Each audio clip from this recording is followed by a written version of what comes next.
"Mister, your wallet." The voice came from somewhere near his left knee, too low to belong to anyone who should have been standing in the lobby of the Hargrove Tower at 7:40 in the morning. Bernard Calloway stopped. He had been walking the 40 feet between the revolving door and the elevator bank the same way he had walked it for 19 years, with the particular forward lean of a man who already knew where he was going and had decided the journey did not require his full attention. He stopped now because something in the voice made him stop. Not the words, the pitch, the absolute absence of anything in it that wanted something from him. He turned. She was small, maybe 8, maybe 9, but undersized for it. She was holding his wallet out with both hands, the way a child holds something that does not belong to her and wants to make that fact visually clear. The wallet was brown leather, initialed in gold at the corner, and it had apparently fallen from the inside pocket of his coat when he had pushed through the revolving door. He had not felt it go. "Thank you," Bernard said. He took the wallet. He looked at her properly for the first time. She was wearing a school uniform that was not quite the right size, the blazer too large in the shoulders, the hem of the skirt uneven where someone had let it down and then apparently let it go. Her shoes were clean, but the left one had been resoled with something that was not the original sole. Her hair was in 2 braids, tight and neat, the work of someone who cared about neatness but had done it fast or had done it alone. "You work here?" she asked. It was a serious question, not small talk. "I do," Bernard said. 31st floor. She looked at the elevator bank. She looked back at him. She seemed to be calculating something. "Is there a lost and found?" she said. "In the building. There is. In the security office. Through that door." He pointed. "Why?" She reached into the front pocket of the too large blazer and produced a phone. It was a good phone, a recent model, in a case that had a photo laminated under the clear plastic. A woman and a man's, smiling, somewhere with a lot of green behind them. "I found it on the sidewalk outside," she said. "Right by the door. Somebody dropped it coming out."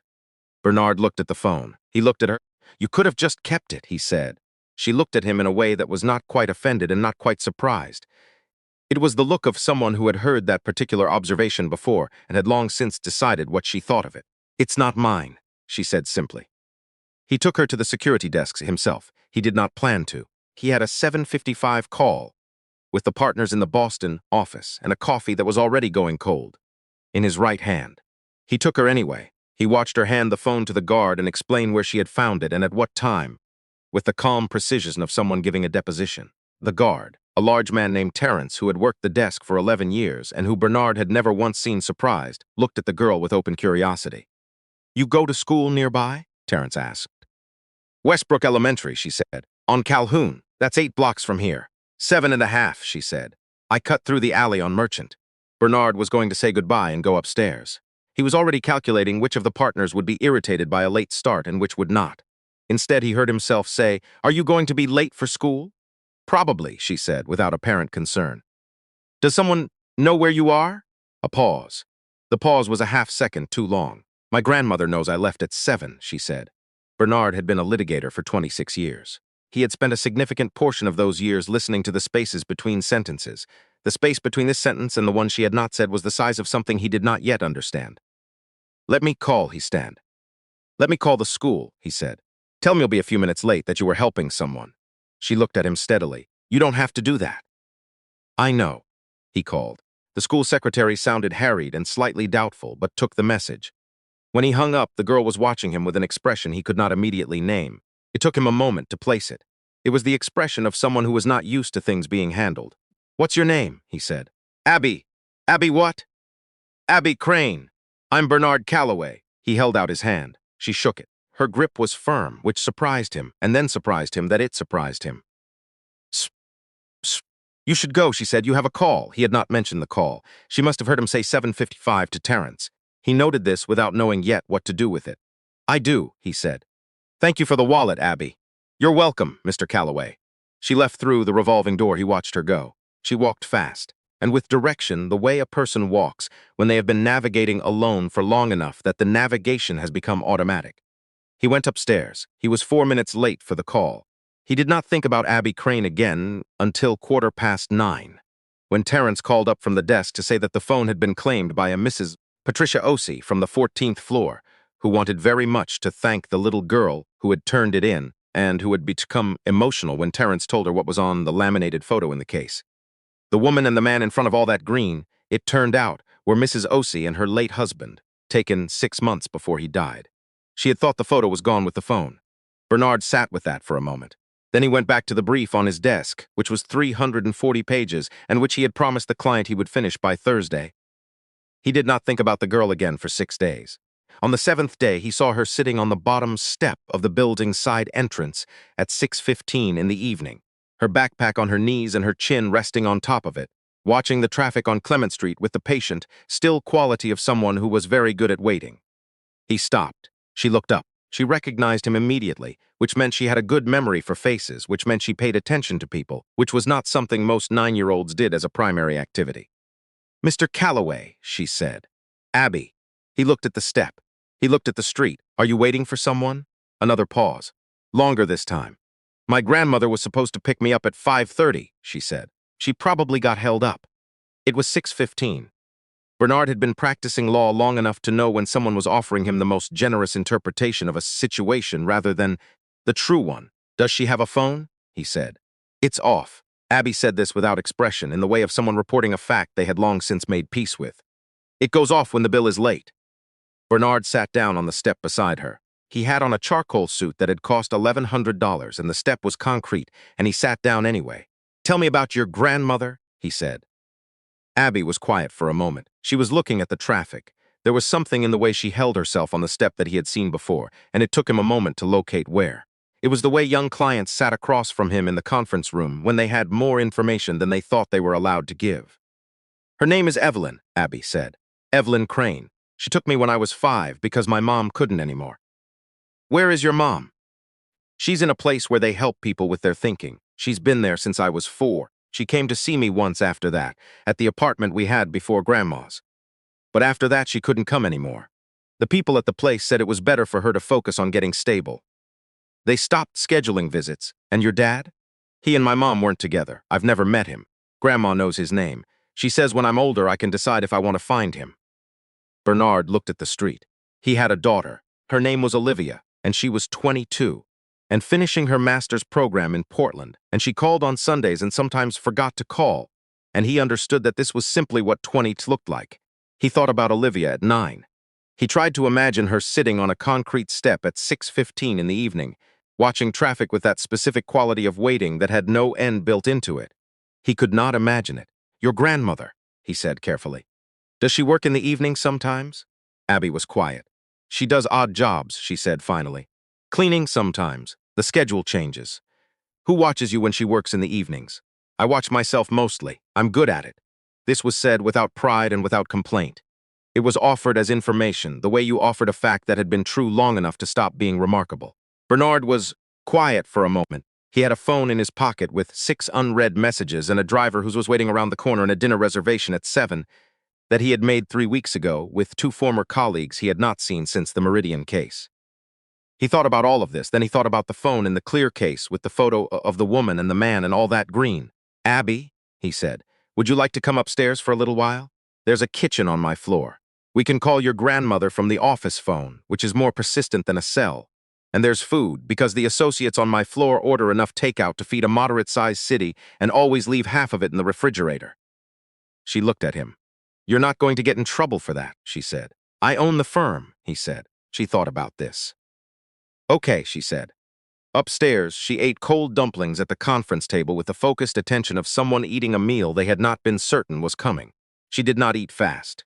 She ate carefully, in a way that made him think of the word deliberate, which was not a word he usually applied to the eating habits of children. He called Evelyn Crane's number from the office line. It rang 11 times and did not go to voicemail. He tried twice more, then he called the building's front desk and asked Terrence to try as well, thinking perhaps the number would respond to a different area code. Terrence tried. Nothing. At 7:30, Abby finished the dumplings and looked up. "She'll come," she said. "She always comes eventually." "I know," Bernard said. "We'll wait." He called and canceled the dinner. His colleagues were gracious about it. He did not explain. At 8:40, Evelyn Crane arrived in the lobby. Terrence called up. Bernard rode down with Abby in the elevator. Evelyn was a woman in her early 60s, thin in the way people are thin, when they have not been choosing to be, and she had clearly come straight from wherever she had been, still in her work clothes, her face carrying the particular exhaustion of someone who had been frightened and was trying not to show it in front of the child. "Baby," she said, and held Abby for a long moment. Abby let herself be held. She did not cry. Evelyn looked over Abby's shoulder at Bernard. She had the expression of a woman trying to determine what she owed and whether she could afford to owe it. "Thank you," she said. "I'm so sorry. The place I was cleaning, the woman needed more time and my phone." "I know," Bernard said. "She told me." "It's all right." He paused. "Mrs. Crane, would it be all right if I gave you my card? In case there's ever a situation where you need to reach someone for Abby." Evelyn looked at the card. She looked at him. She was clearly calculating several things at once the way someone does when they have learned to be careful about what they accept and from whom. "She found your wallet," Evelyn said. "She did. She's a good girl." "She's exceptional," Bernard said, and meant it in a specific and particular way that he could see Evelyn hear. She took the card. He did not see Abby again for almost 3 weeks, and then he saw her everywhere. Outside the building in the morning, eating something from a paper bag, watching the street. At the coffee cart on the corner, where apparently Mr. Osei, the husband of the woman from the 14th floor who had given Abby a small reward for returning the phone, had told the cart operator about the girl, and the operator had started giving her a hot cocoa on cold mornings without asking for anything. At the end of the block on Tuesday afternoons, when she was clearly coming from somewhere that was not school, because school let out at 3, and it was 4:30, and she came from the direction of the library 3 streets over. He started saying hello when he saw her. She started saying hello back. One morning in November, he asked what she was reading, and she told him, and he went up to his office and thought about the answer for the better part of the morning, because the book she named was not a book he would have predicted for a 9-year-old, and because the way she described it made him think she had understood it, not just read it.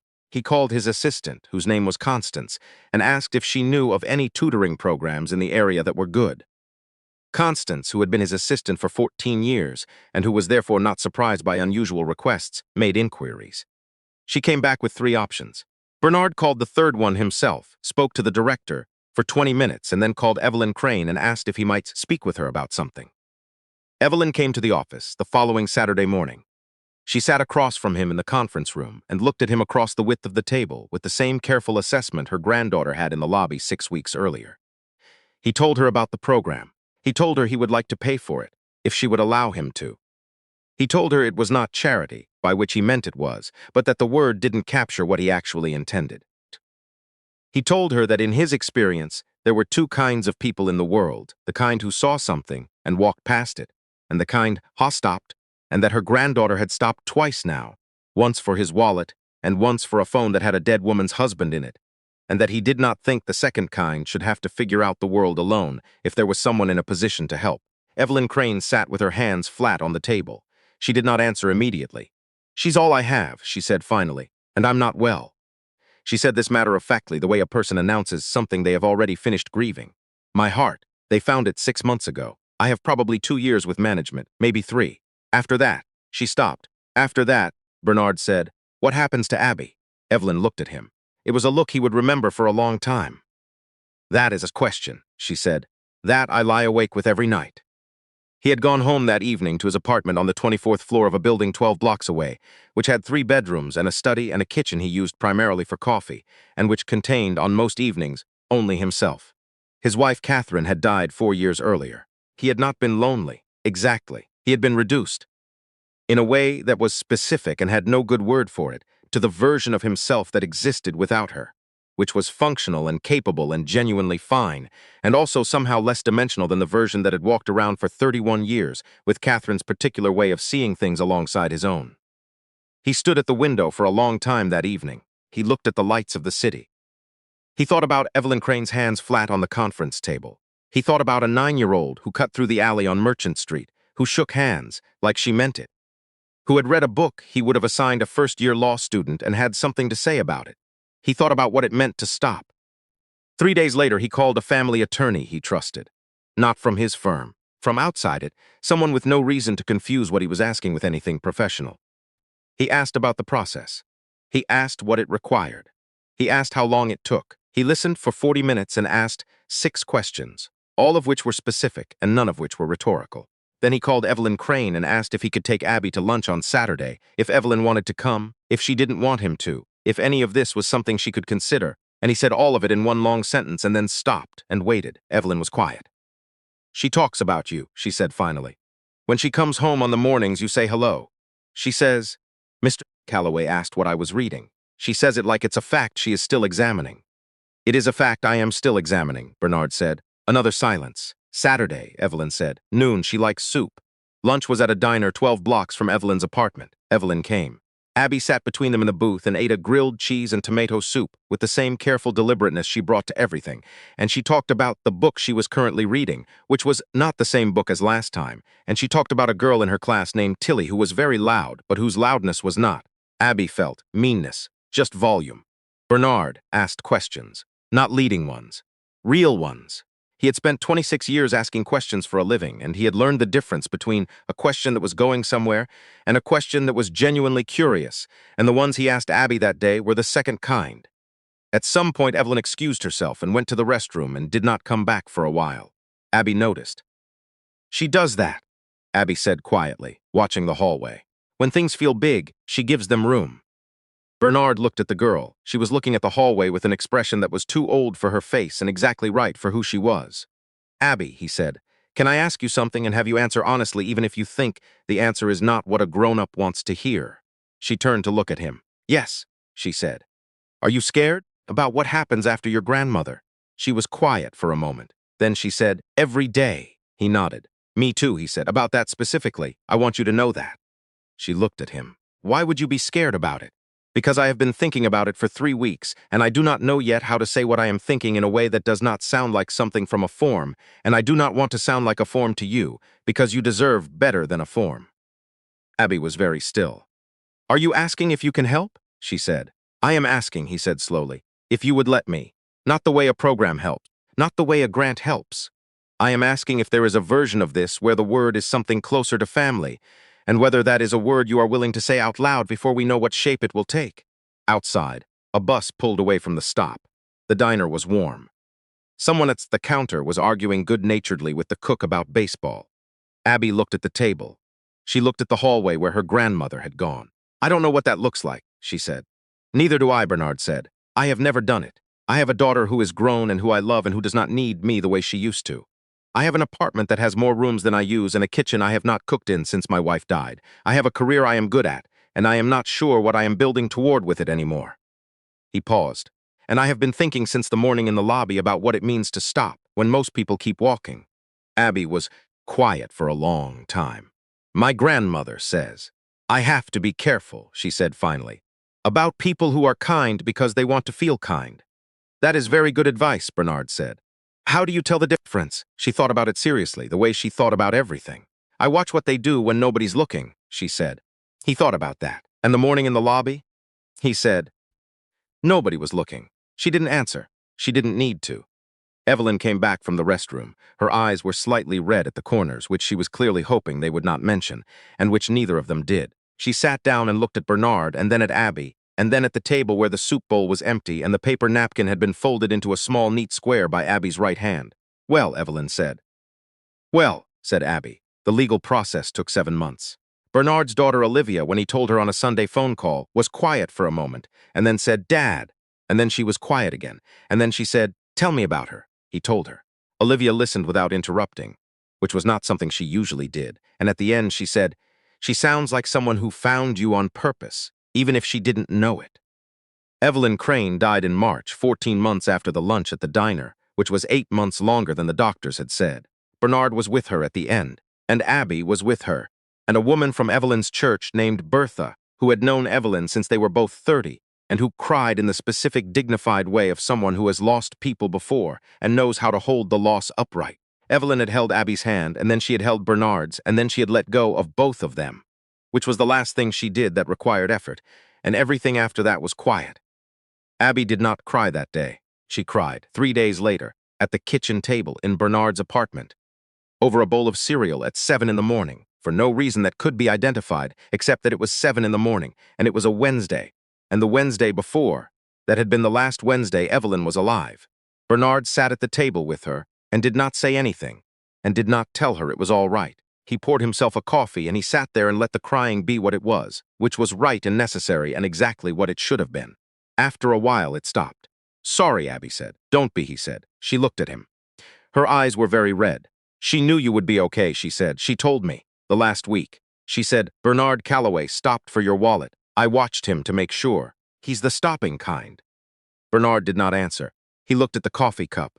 He looked at the window where the morning was coming in gray and ordinary and entirely itself. She was right, he said finally. About the kind. He meant it as a fact about her grandmother. Abby, who was 10 now and had been 10 for 6 weeks, and who was already the most serious and the most surprising person Bernard had known since Catherine, heard it also as something else. She did not say so. She just picked up her spoon and went back to the cereal. Some things, she had learned, did not need to be said in order to be true. Her mother, whose name was Joanna Crane, was in a facility in Elmore, 40 minutes from the city. Bernard drove Abby there, the first time, on a Saturday in April, 3 weeks after Evelyn's funeral. He had asked his assistant Constance to look into the place, and Constance had done so thoroughly and had reported back that it was underfunded but staffed by people who appeared to genuinely care about the people in their care. Which was not, she noted, as common as it should have been. Abby's mother was 31 years old. She sat by a window that looked at a small parking lot and beyond it a stand of birch trees that were just beginning to come into leaf. A nurse named Walter had met them at the door and walked them down. He did not make it a big thing. He simply said, "Joanna, you have visitors," and stepped back. And Abby walked forward. Bernard stood at the doorway. He watched Abby cross the room. He watched her stop in front of the chair.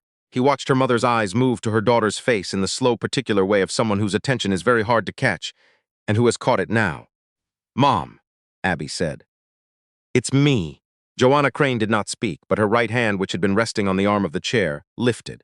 She held it out, palm up in the still, offering way of someone making a gesture that was much older than words.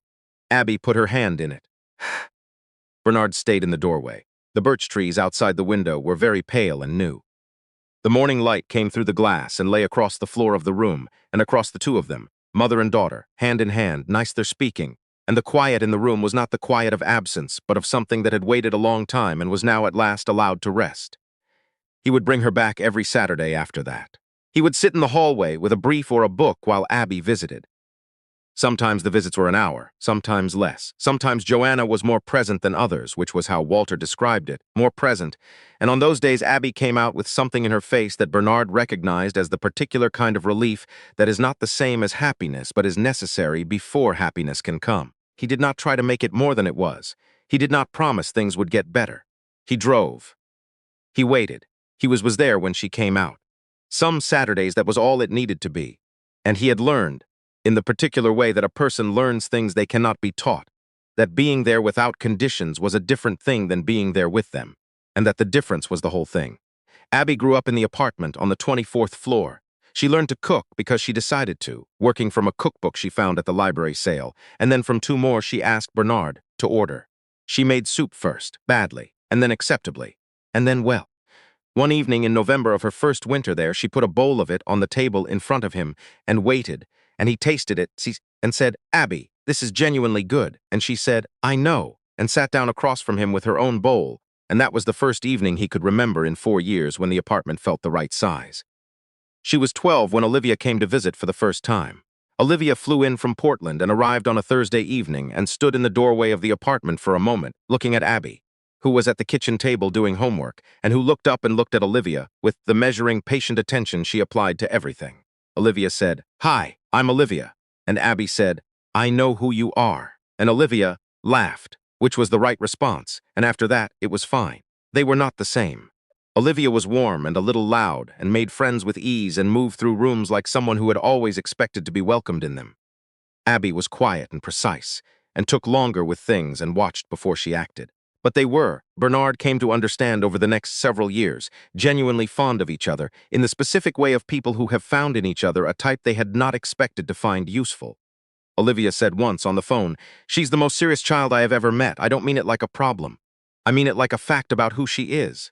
"It is," Bernard said. "She's good for you," Olivia said. "You were getting too settled." "I was fine. You were fine. She's better than fine for you," he did not argue. He had learned, after enough years as a father, that there were observations his daughter made that were simply correct, and that the appropriate response was to sit with them. Abby was 14 when she asked him one evening after dinner what had made him stop.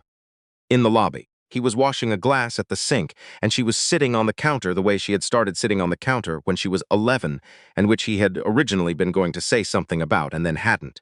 "I don't know exactly," he said. "You must know something." He thought about it. He dried the glass. He set it on the rack. You held it with both hands, he said. The wallet. You held it out with both hands and you waited for me to take it. Most people would have just said hey and held it with one hand. You held it with both, like the giving of it was the thing that mattered, not the getting of it over with. Abby was quiet. I didn't think about that, she said. I know. That's the part I couldn't walk away from. She sat with that for a moment. Outside, the city went about its business. The lights of other buildings held their positions in the dark. Mr. Calloway, she said. It was what she still called him, sometimes when she was being formal with him in the way she was occasionally formal with him, which he understood as its own kind of intimacy. Abby, I'm glad I dropped it. So am I, he said. Every day.